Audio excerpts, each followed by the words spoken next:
Hoy en Desprimeras con las parlamentarias continuamos conversando con Freddy Bernal, candidato a la reelección por el Partido Socialista Unido de Venezuela. La propuesta en materia de seguridad es uno de los principales problemas, además de la economía de los venezolanos. Algunas personas ven como positivo la Operación Liberación del Pueblo, sin embargo aseguran otras que es un dispositivo más que no ha funcionado. Son más de 24 planes de seguridad que ha implementado el gobierno nacional y las cifras de inseguridad siguen siendo alarmantes. ¿Cuál es la propuesta de Freddy Bernal? Mire, Stenin, yo lo dije en la Asamblea Nacional y le dije incluso a la oposición que en esta etapa donde el presidente Nicolás Maduro está avanzando en la Operación de Liberación del Pueblo, no debería haber diferencia entre gobierno y oposición, porque soy del criterio que el problema de la criminalidad no tiene color político. Cuando atracan, secuestran o asesinan a una persona, no le pregunta si está inscrito en el CNE o si va a votar por tal o cual el 6 de diciembre. Por tanto, allí debería haber una unidad de criterio entre el gobierno y la oposición. La OLP, incluso yo lo conversé con el presidente Nicolás Maduro, era una operación necesaria y pedida por el pueblo y comienza a tener importantes resultados. Más de 100 bandas han sido desmanteladas y hemos, con un esfuerzo importante de la Guardia Nacional, la Policía Nacional Bolivariana, el CICPC y las policías regionales y municipales, liberado importantes zonas y capturado importantes delincuentes. Algunos de ellos incluso, al enfrentarse a la fuerza pública, han sido abatidos. Se han desmantelado varias bandas de paramilitares, especialmente en el estado Táchira. La última, 6 individuos, 3 lanzagranadas, 2 granadas, 2 fusiles, 140 cargadores. Eran individuos que se encargan de secuestrar, de cobrar vacunas a los comerciantes y a los ganaderos de la zona de frontera. Y en la zona central del país, como decimos en criollo, se le está dando duro a la zona de los valles del Tuy, sur de Aragua, Guárico y zonas de la región capital. Sin embargo, yo le comentaba al presidente Nicolás Maduro y al competente ministro que la operación de la OLP, según mi criterio, debe tener 3 etapas. Primera etapa, liberación, que es cuando la fuerza pública, después de procesar con inteligencia, entra y choca contra las bandas delictivas. La segunda etapa es de ocupación. Lugar donde se entre hay que dejarlo ocupado por la fuerza militar, por la fuerza policial y por el poder popular. ¿Para qué? Para que las bandas no se reorganicen y arremetan contra los policías que viven en el sector e incluso contra líderes sociales. Y la tercera etapa, que para mí es la más importante, es la etapa de transformación. Después de liberar y ocupar, viene la transformación del área social. ¿Con qué? Con Barrio Tricolor, con Madres del Barrio, Niños de la Calle, etc. O sea, es colocarle el corazón, es la parte humana, es ver por qué un muchachito que a los 9 años estaba jugando con carrito, a los 12 años se transformó en un asesino. Diputado, ¿se tiene previsto la investigación sobre la vinculación de funcionarios de la Fuerza Armada con bandas criminales? Esto se lo pregunto por la incidencia que ha habido de ataques claro, con granadas. es que eso no se descarta, fíjate. ¿Pero por qué no se ha hecho? No, es que se está haciendo y hay funcionarios detenidos, claro que lo hay, de la Fuerza Pública y de la Fuerza Armada. Y yo te voy a decir una cosa, yo estuve en la Comisión Presidencial 6 meses.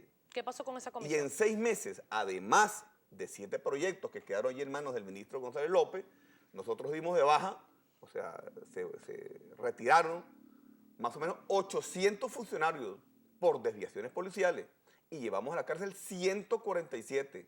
Desmantelamos 14 bandas. ¿Qué significa? Que le estamos dando duro a la corrupción policial.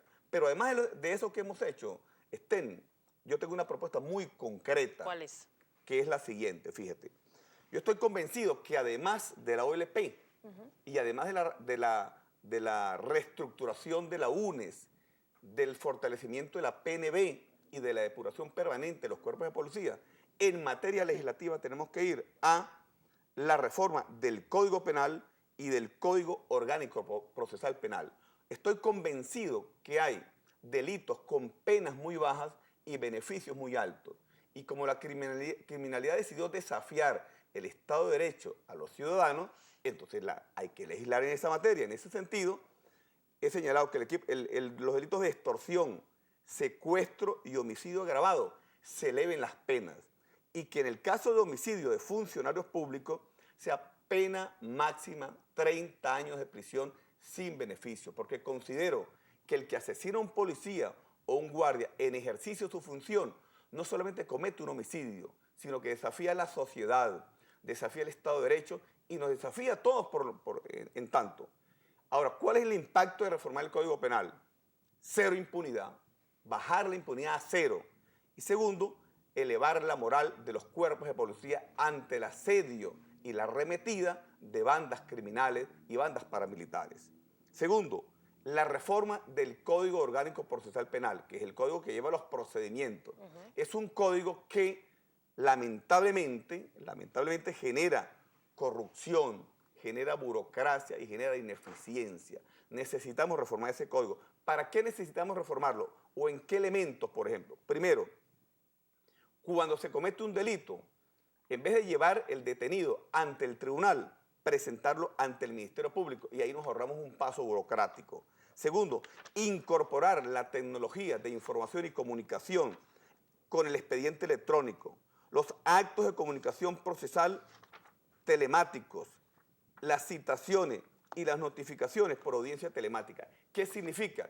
En vez de estar con la burocracia de buscar al detenido en la cárcel para llevarlo al tribunal, entonces se enquistan mafias del traslado, mafias en los secretarios, mafias en aguardia. Bueno, para evitar todas esas mafias lamentables y retardo procesal, hagamos los traslados en manera las citaciones de manera telemática y las audiencias. Una cámara en un sitio en la cárcel que se habilite para ello, una cámara ante el juez y una cámara ante el fiscal. Y de manera telemática usemos las audiencias. ¿Qué vamos a ganar con esto? Automatizar en 80% el sistema. Cero retardo procesal. Fin de la corrupción por traslados y notificaciones. Descongestionamiento hasta el 35% del sistema penitenciario. Y ahorro hasta de un 56%. Esa propuesta va a abarcar entonces la revisión o la supervisión en cuanto a los tribunales del país, porque siempre se toma en cuenta que el retardo procesal y también hay corrupción dentro de los tribunales. Claro, porque es un sistema que va articulado el sistema penitenciario, el sistema judicial y el sistema de policía. Entonces hay que abordar todo, hay que abordar la reforma del Código Penal, la reforma del Código Orgánico Procesal, avanzar en la depuración permanente de los cuerpos de policía, reestructurar la PNB, fortalecer el CICPC y además continuar con la operación de la OLP en liberación, ocupación y transformación del ente social. Diputado, usted el próximo 6 de diciembre se va a someter a la voluntad popular y precisamente nuestro equipo de producción buscó lo que fue la opinión de los venezolanos sobre los planes de seguridad, muy específicamente de la Operación de Liberación del Pueblo. Lo vemos y lo comentamos al regreso. ¿Qué le parece medidas como la Operación Liberación del Pueblo para combatir la inseguridad en Venezuela? Bueno, en parte me parece muy bien, ¿ok? Pero debería ser para los que en realidad lo merecen, porque a veces hacen cosas muy injustas. Yo vivo en Katia y sí he visto que ahí han hecho muy buenos operativos. Yo creo que de verdad el gobierno tiene que poner más mano dura, o sea, porque eso no, todo esto es imbatible, eso es lo que estamos viviendo es horrible, o sea, esa inseguridad está fuerte. Eso es un operativo completamente arbitrario, no tiene un control de parte de las autoridades, no tiene un control de parte de la ley, no está bien definido. Y ese es un escenario para que se den todos los hechos irregulares que se han dado hoy en día. Bueno, sería lo mejor que pueden hacer, porque de verdad tú donde quieras que andas con miedo, hasta dentro de tu casa. Que haya más seguridad, pues, contra las personas, porque ya no se puede. Yo vivo para la tercera vuelta del Atlántico y yo no veo seguridad para allá. Últimamente, ¿usted ha visto algún despliegue de seguridad en la zona en la que usted reside? Honestamente, el programa que está realizando el presidente Maduro con la OLP está funcionando. Lógicamente, eso tiene que ir coayudado por una serie de trabajos que hace la comunidad. Si eso funciona, va a ser un remanso de paz en cada sector. Eso tiene que abarcar a toda Venezuela. Optar por muchas medidas, porque la inseguridad aquí es lo peor que en la actualidad tenemos. Salimos y no sabemos si vamos a regresar a nuestras casas. Mira, esto hay que ponerle mano dura porque estamos a la deriva. Mano dura, es una de las peticiones Estamos perfectamente de acuerdo. Mire, el pueblo de Venezuela, en especial Sucre, la Pastora y los Junquitos, saben que quien está hablando aquí maneja el tema y es un hombre de compromiso. Yo ya estoy trabajando arduamente con la Policía Nacional y el CICPC para profundizar la seguridad en esas 3 parroquias. Ya hemos hecho reuniones, hemos hecho evaluaciones. La semana pasada me reuní en la sala de planificación de la Pastora con el segundo comandante de la Policía Nacional para afinar los mecanismos. Igualmente llevamos al gerente Corpoelec porque ven problemas de oscuridad en algunos lugares y estamos afinando los mecanismos. Me reuní con el bloque del oeste transportista y me comprometí en que Sucre, La Pastora y el Junquito no serían lugar del crimen organizado y ellos saben que Freddy Bernal es un hombre de palabra, de compromiso, que lo ha demostrado desde barrio adentro, la lealtad con el presidente Hugo Chávez y fundamentalmente la lealtad con un pueblo en un momento donde todos apostamos a luchar contra la criminalidad con eficiencia y con respeto a los derechos humanos. Diputado, rápidamente porque nos quedan solo minutos y le voy a agradecer por favor respuestas bastante precisas. Por acá nos escribe muchísima gente a través de @primerapágina, pero la pregunta del señor Orangel, él pregunta, ¿por qué no han acabado con la corrupción policial en San Cristóbal? La Policía Nacional Bolivariana vende armas y balas y además cobran protección. ¿Qué hacer con respecto a este tema? Estamos dando una batalla, es una batalla de todos los días, de todos los meses, de todos los años. Estamos dando una batalla y estas reformas que yo estoy proponiendo van a ser elementos para profundizar la lucha contra la corrupción policial. En otro tema también en materia de corrupción, ya en otros ámbitos, el señor Rafael Mundaraín le pregunta, de quedar Bernal en la Asamblea Nacional, ¿apoyaría la investigación del caso de los 25.000 millardos robados en Cadive en el 2012? Todo el que haya metido las manos en el Tesoro Público tiene que ir a la cárcel. No hay intocable. En la revolución no hay intocable y no puede haber intocable y yo en eso he sido un abanderado permanente y el pueblo de Venezuela lo sabe. Lamentablemente tenemos que despedir la entrevista. Estábamos conversando con Freddy Bernal, diputado de la Asamblea Nacional por el Partido Socialista Unido de Venezuela y candidato a la reelección por la misma tolda para el circuito 1 de la ciudad capital. Le agradecemos tanta participación a través de nuestra cuenta en Twitter, @primerapágina, pero lamentablemente el tiempo es corto. Nos toca hacer una pausa comercial. Al regreso, muchísimo más de este programa. Estamos hasta las 8:30 de la mañana.